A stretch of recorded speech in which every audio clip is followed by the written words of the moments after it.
Hi guys, welcome back to my channel. I had a completely different video planned for this week. However, I got sick, so excuse the gross voice and all that. I felt like today's video topic would be fitting because we're going to be discussing self-care apps, and what better time to do self-care than when you feel all bleh. You know, all of the apps I mention will be linked down below, both for the iOS App Store and the Google Play Store, if they're available on both. Don't know if they all are, but I will let you know. The first app is called Pigment. It's a coloring app with many different coloring books in it that you can just choose to color. You don't have to have any stylus or Apple Pencil to color. You can do it with your fingers. You can make it so your coloring is free-handed or so that it automatically colors in the lines. And it's just such a good way to zen out after a busy day when your mind is going a million miles an hour and you just need it to slow down. Because I've been there. The next app is called Meditation and Relaxation. The title's pretty self-explanatory, but it's basically a meditation app. I prefer it over Calm or any of those more popular meditation apps because this one's actually free. All the way free. No in-app purchases. You can set it to give you a reminder to do your daily meditations, which I find so helpful because taking care of myself is often my last priority. I learned how to meditate really well because I used to take Taekwondo, and I often find guided meditation more distracting than helpful because of that. But I like these guided meditations because the voice of the woman just, it zens me. Okay, you're gonna be hearing the word zen a lot. It zens me out. Like, I don't know if it just brings me back to like simpler times or something, like story hour type vibes, but it sends me straight out. And I'm starting to fall asleep now because I just did an entire guided meditation just now for this video. Smart decision? No, but I feel mentally clear now. The next app is 7 Cups, and that's probably the best app on here, I'm gonna be perfectly honest. 7 Cups is basically a free version of therapy. Basically, you go on there, you present your problems, and people will listen to you and sometimes give you advice. The people who listen to you aren't licensed therapists, but they do have to take a little listening course through 7 Cups. I'm a trained 7 Cups listener, which is one of the best decisions I've ever made because I love helping people. So you can come there to get help or come there to give help. It's such a win-win, or both. So if you can't afford therapy and you mainly just need someone to talk to, you don't need someone who's licensed, this is the best place to be.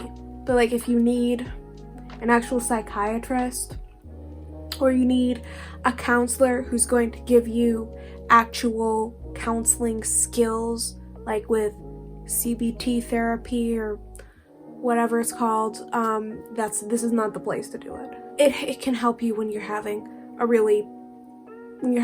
rough time, but it's not a rough time where you would need to call a mental health like crisis line.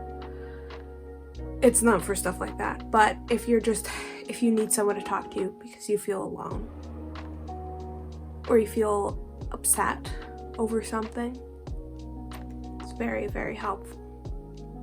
And there's like a match thing, so it'll pair you with listeners who have most likely gone through similar experiences to you or have something in common with you so that they can better help you.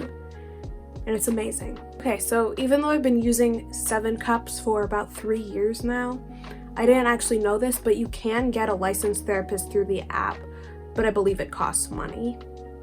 Actually, I'm 99% sure it costs money because we live in a capitalist society, but also therapists deserve all the money in the world for helping people. Well, maybe not all the money in the world, but you know, they deserve what they make, as long as they're good, obviously. And I haven't paid for therapy through 7 Cups because I haven't needed it, fortunately. Also, even though it's not 100% licensed therapy most of the time. You can still find a good community of people who have the same mental health conditions you have if you have a mental health condition. If you have schizophrenia, there's a support group on there of people with schizophrenia. If you have depression, there's a support group on there for people with depression. If you're LGBTQ, there's a support group on there with other LGBTQ individuals. So all around good stuff for anyone and everyone. The app itself also gives you little prompts of things that you can do to talk yourself through things as well. So there are a lot of therapy techniques present in it. The next app is called Productive, and you may be like, oh my god, why are you talking about productivity on a self-care video? This is supposed to be the opposite of that. Well, this isn't productivity as in, oh my god, gotta grind, because we're in a capitalist society. No. This is a habit tracker, basically, and it's going to help you build good habits. And good habits are a part of self-care because that's what sets you up for happiness and success. I mean, don't beat yourself up if you have bad habits. We all do. Nobody's perfect. But trying to set as many good habits as possible is going to make you a lot happier and healthier in your life. First, you set what time you usually wake up. Then you set a time where you're going to take some time to reflect on each day. Then it asks you if you procrastinate, which, if you watched my last video, you know I have a problem with that.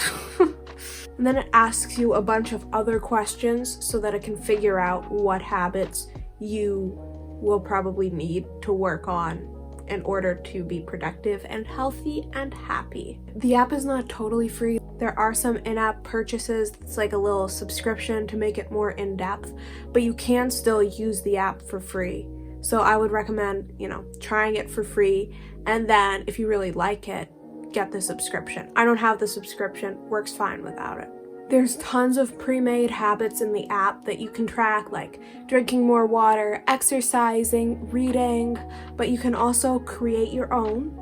And it's got a little to-do list built in, so you can create something that you want to repeat every day, so a habit, but you can also create one-time tasks. So it's all in one place. You can customize whether you want the habit to be daily, weekly, monthly. You can choose colors, icons. The next app is Stoic. Stoic is an app with a foundation that's built on the teachings of the ancient belief system called Stoicism, as you might have figured out. It basically allows you to live what they call a, quote, happier and more tranquil life, which, to be honest, I'm here for. Every day you get a personalized set of exercises. I believe it's 2 exercises that will help you broaden your perspective, get clarity of mind, and build mental resilience. Their words, not mine. I just felt like they needed a little bit of gestures to spice them up, It's a very minimalist app. You talk about you choose like from little emojis, basically. Well, not emojis, like minimalist version of emojis. What you're feeling that day, and you're supposed to use it right when you wake up before doing anything else on your phone. They have all kinds of things in this app. There's an entire journal section where you can have a creativity journal, a gratitude journal. My favorite thing is you can write a letter of all the things you want to say to that one person, but you don't send it, but you don't have to censor yourself. And it feels so good. Such a release. Maybe I just have aggression issues, but I'm polite, so I take it out this way instead. You can also reflect on the past year, on future years, all kinds of things. Really cool. They also have built-in motivational quotes, and you can save the ones that you like best. I'm not really a motivational quotes kind of gal, but if that's what floats your boat, I'm here for it. Next, they also have built-in meditation, but this is different from the meditation app that I told you about in that it's not guided meditation. You can just play nature sounds or nothing, and it just helps you set a timer and notifications to remember to do it. They have a little section that helps you focus on your breathing, which is separate from the meditation one. So you can do like square breathing and all that. I don't know if you've ever heard of that, but it's really helpful before taking an online test. It also has sections where you can set goals and set fears you want to overcome. It'll ask you how you feel right now, and you just answer 4 quick questions, and it'll recommend the perfect exercise to do in that moment. You can also set routines in here, and you can track your progress over time with how your mood has changed based on implementation of this. In the screen recordings that I'm including here, I'm doing this on my iPad. I usually use the app on my phone, but that's what I film with, so it's completely blank. That's it for today, thank God, because I'm about to fall asleep again. I don't know that I can say whether something's my usual content or not because I've only been on YouTube for a little under a month. So I don't really have a specific pattern, and I think that this could still fall into the umbrella of content that I do. So let me know if you guys liked it.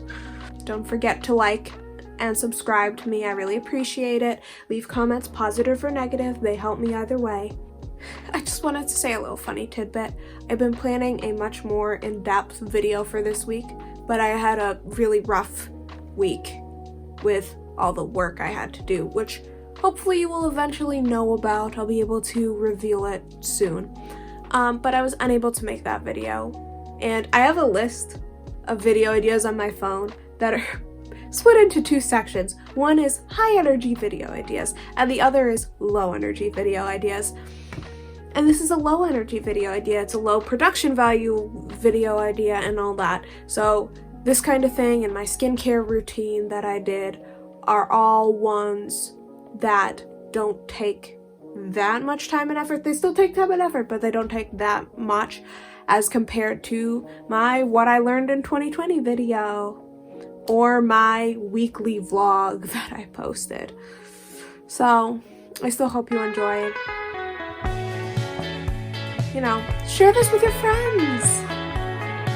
Yeah. Hey, hey, hey.